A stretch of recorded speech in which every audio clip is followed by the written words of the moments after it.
thì ô công tiền present ô công tiền ô trang tiền present from Monica hàng thế hàng tuần thế đâu em làm đi để thế vậy cho nó nó tu dần mà mình tuần sau đó họ là nghe học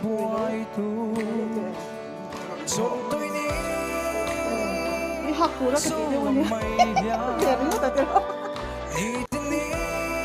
USB này cần cái này bye bye anh là trả liền anh là trả liền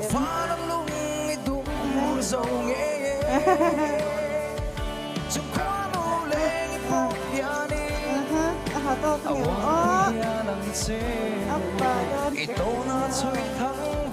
nhiều cả đủ tất cả thì ôi gần bên lắm ai đủ mùa gần lắm có mấy giờ chơi mấy nhà phải được rồi đây là cô giáo mà mình ta phòng ba bộ vì cái đồ đóng thì cái lão nhất của các học viên có kiếm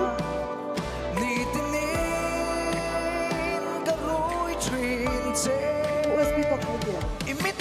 bộ lấy bao nhiêu tiền cái này nhiều tiền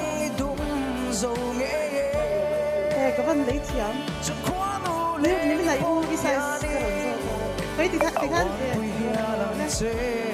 signature này nó message tidak kita ya handmade ori sai tiền khá thủ hay lâu cũng rất luôn nha